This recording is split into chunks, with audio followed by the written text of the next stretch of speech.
Hello, amazing English learners, and welcome back to the English Mastery Channel.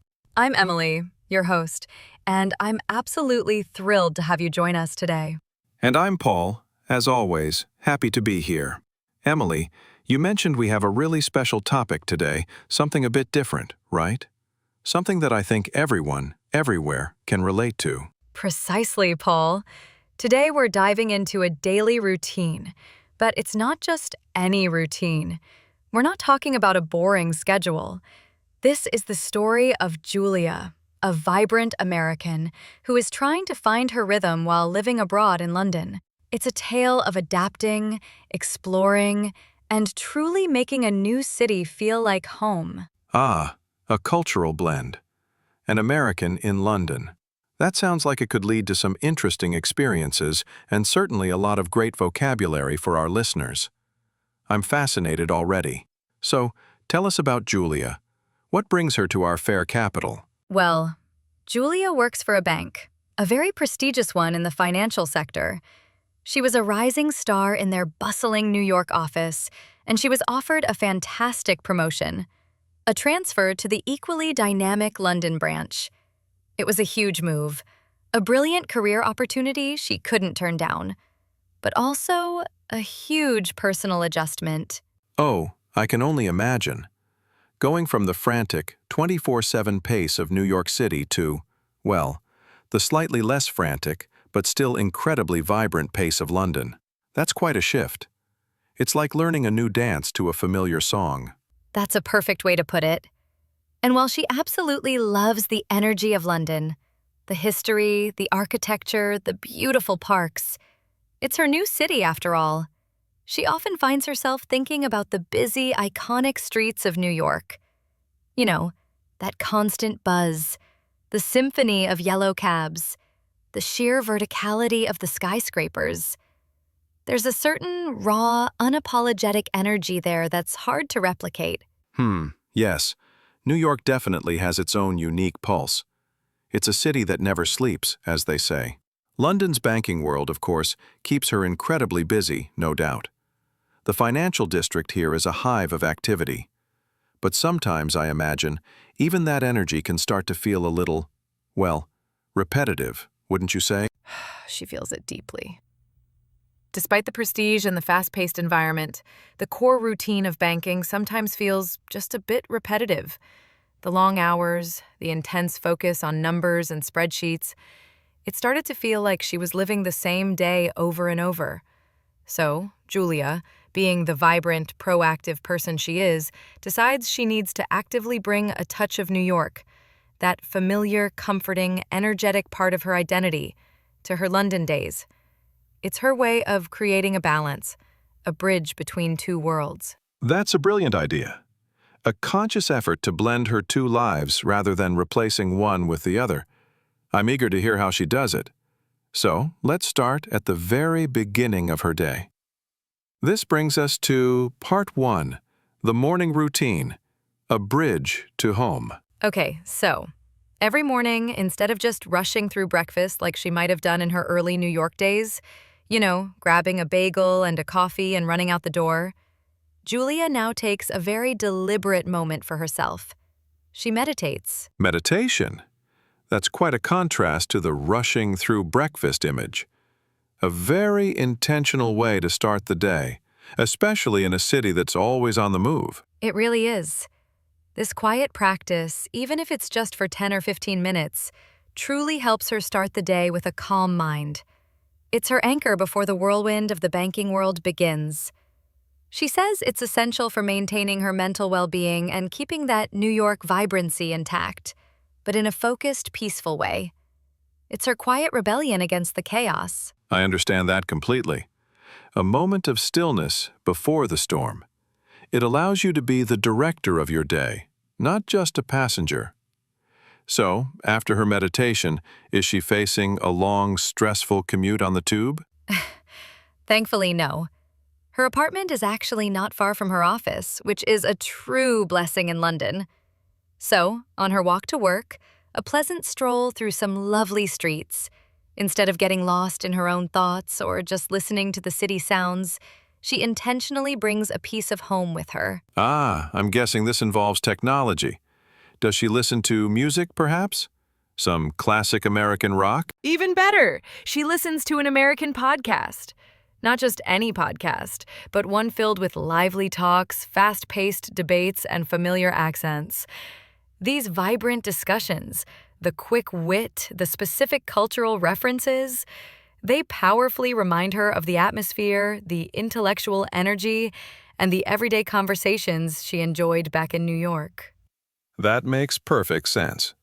It's an auditory comfort blanket. A familiar voice, a familiar rhythm of speech. It's a clever way to bridge the geographical distance and bring a piece of home into her new surroundings. It sounds like her mornings are a very deliberate act of self-care and connection. They absolutely are.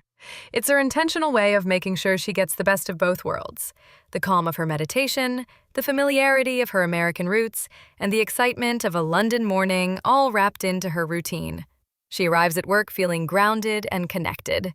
A perfect blend to start the day. But what about the middle of the day? The lunch break is often the most challenging time when you're in a new office, isn't it? It can be a bit lonely, a bit of a no man's land.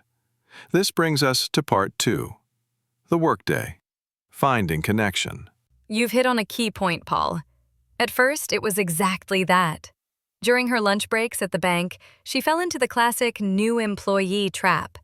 Instead of just eating a prepackaged sandwich quickly at her desk while scrolling through her phone, she felt that sense of isolation.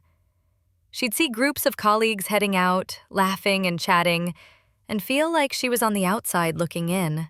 Ah, the dreaded al desco lunch. It's a sad and lonely affair, a real soul crusher. So, how did she break that cycle? It takes a lot of courage. Again, with intention. Julia now chooses to visit a nearby park with her colleagues twice a week. It started with a slightly nervous, "Hey, the weather's quite nice today. Would anyone like to get some fresh air and eat outside?" And to her delight, a few people said yes. Good on her for taking that first step. It's not always easy to be the one to initiate. What are these walks like? They're wonderful. They leave the sterile, air-conditioned office environment behind and walk to a little green space, a classic London square with old benches and towering plane trees. And there, away from the pressure of work, with the sun on their faces, they just talk. And what do they talk about? I imagine it's not all spreadsheets and market trends. That would defeat the purpose. Not at all. They chat about many things, from normal work topics to their favorite Broadway shows, a topic Julia can talk about for hours, of course. But it goes deeper. She learns about her colleague's family, his passion for photography. She discovers another colleague is a huge fan of the same American football team as her dad. These little connections, these small bridges of shared. Exactly. These walks and chats make her feel so refreshed. She returns to the office not just with a clearer head, but with a stronger sense of belonging. She's part of the team in a real human way now. She has inside jokes, she knows who to ask about a good weekend trip. She's woven into the fabric of the office. That's a massive change. It transforms the entire workday from a place of duty to a place of community. So her afternoons are more connected. What about after work? Does she just head home, exhausted? That's what many people do. This brings us to part 3, the evenings, crafting joy. She used to. In the beginning, she'd just go home, maybe watch some Netflix, and feel that lingering sense of being an outsider. But again, she decided to inject some New York energy into her evenings. So, after work, instead of heading straight home, Julia attends a salsa class. Salsa? That's certainly vibrant. A world away from the quiet clicking of keyboards. Why salsa, specifically? The dance and the music, they make her think of the vibrant Latino culture she enjoyed so much back in the States, especially in certain neighborhoods of New York. It's pure energy, passion, and rhythm. After a day of sitting and thinking in a very structured way, moving her body and learning the steps is the perfect release. It's social, it's fun, and it's a world away from banking. A complete mental and physical reset. I love it. But not every evening can be a salsa class, I suppose. What about the quieter nights? Well, Thursdays are special for Julia. She and her boyfriend Alex have themed Thursdays. It's their sacred weekly ritual to reconnect and do something special together, to make the week feel less like a long march towards the weekend. Themed Thursdays. That's brilliant. Give me some examples. What kind of themes are we talking about? It varies. Sometimes Alex, who is a wonderful musician, plays his guitar, setting a cozy, intimate jazz mood for the evening. They'll dim the lights, maybe pour a glass of wine, and it feels like they're in their own private jazz club in Greenwich Village. How romantic. So, a musical theme. What else? Other times, they'll have a record night. They listen to a full album from start to finish, no skipping tracks, just letting the music transport them. Alex might introduce her to a classic British band like the Kicks, and she'll play him something quintessentially American like a Springsteen album, explaining the stories behind the lyrics. It's a cultural exchange through music. And on other occasions? I'm hoping there's food involved. Food is an excellent theme. Of course. On different occasions, they try cooking a popular New York dish together. They've attempted the perfect New York-style pizza from scratch, laughing as flour gets everywhere. They've tried making bagels, which was a sticky but delicious experiment. It's about creating something together, a little taste of home. Those themed nights sound like the perfect antidote to a repetitive work week. It's creative, collaborative, and deeply personal. But even with a wonderful boyfriend and new friends, I imagine she still misses her family back home. That's a different kind of connection. Oh, deeply. Julia always misses her mom and dad, who are in New York. The time difference can be tough, so she has another non-negotiable ritual. She talks to them on Skype every night before going to bed. Every single night? That's dedication. That takes real effort. It's her lifeline. It's not just a quick, "Hello, how are you?" She's sharing detailed stories about her day. The funny thing a colleague said, the new salsa step she learned, the pizza disaster. And they share their lives with her.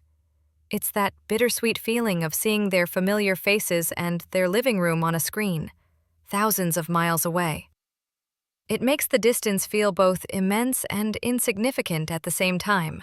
That's a very poignant way to put it. It keeps that connection alive and strong.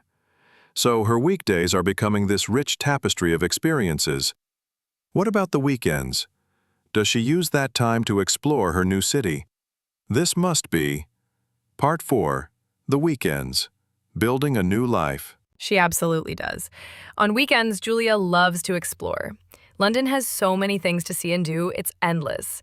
She makes it a mission. She actively finds places that remind her of home, like a bustling food market that feels like one in Brooklyn, but she also discovers new spots that she grows to love for being uniquely London. Such as? Give us an example of a truly London experience she's embraced. The classic Sunday roast at a cozy, historic pub. The first time Alex took her, she was amazed. The whole ritual of it, the hearty food, the relaxed multi-hour affair, it's so different from a quick Sunday brunch in New York. It's slower, more traditional, and she has come to absolutely adore it. It's become one of her favorite London traditions. Ah, she's been converted. The Sunday roast is a cornerstone of British culture. But I hear she does more than just eat and explore. She gives back to her new community, too. She does. And this is perhaps the most beautiful part of her routine. Sometimes, Julia spends time with the elderly at the local community center. She felt it was important to build roots and connect with the generation that holds the city's history. That's incredibly thoughtful. That's going beyond just living in a city and actually becoming a part of it. What does she do there? She's listening to their stories, playing board games like chess or drafts, or just offering companionship. She's become particularly close with an old gentleman named Arthur, who tells her incredible stories about London during the war. It gives her a profound sense of connection to the city's past and its resilience. That's a truly meaningful connection. It's about finding a surrogate grandparent in a way and becoming a keeper of the city's memory. Exactly. And adding all these new, intentional things to her days, it makes Julia feel close to her American home, yes, but it also makes her love her life in London more and more. She's not just an American living abroad anymore. She's built a life. She enjoys the best of both places. What a journey. She's created a new, unique routine that is a perfect mosaic of her past and her present. She didn't just move to London. She truly built a home there. That brings us to our final part. Part 5, the conclusion. Julia's revelation. By adding all these intentional things to her days, Julia realized something.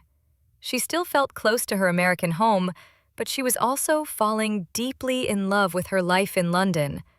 She wasn't just surviving, she was thriving. She was enjoying the best of both places.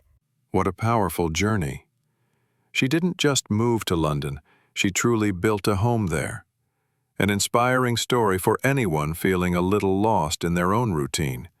Thank you for sharing that, Emily. It's a powerful story about more than just a daily routine. I'm so glad you think so. And now, for everyone listening, we want to help these words and ideas become part of your English routine. We're going to do our conversational practice. Ready, Paul? Absolutely. Let's help our listeners practice. Okay, let's start with Julia's mornings. Ask me, how does Julia create a bridge between two worlds? Your turn to say it. How does Julia create a bridge between two worlds? And the answer?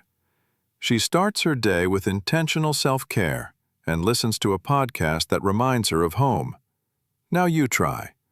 She starts her day with intentional self-care and listens to a podcast that reminds her of home. Excellent. Now about her lunch breaks. Ask, how did Julia overcome her sense of isolation at work? How did Julia overcome her sense of isolation at work? And you could say, she started visiting a park with colleagues, which gave her a stronger sense of belonging. Your turn.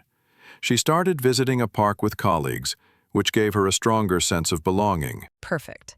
Let's talk about her evenings. Ask, what is the purpose of Julia's themed Thursdays? Squares.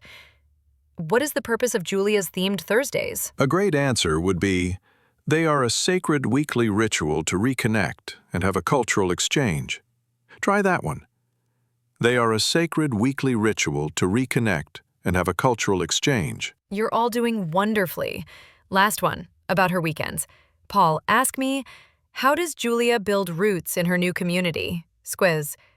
How does Julia build roots in her new community? And the beautiful answer is, she offers companionship at the community center, giving her a profound sense of connection. Your turn, everyone. She offers companionship at the community center, giving her a profound sense of connection. Fantastic work. That was brilliant. We hope this story and practice session has inspired you. It shows how a daily routine can be more than just a schedule. It can be a tool for happiness and connection. Well said. And to all of you listening, thank you for joining us. Every story you listen to, every phrase you practice, brings you closer to your English goals. We'd love to hear from you. In the comments, tell us about one small thing in your daily routine that brings you joy. What a lovely question. We can't wait to read your answers. Until next time, keep practicing, keep listening, and stay curious. Goodbye for now, everyone. Bye for now.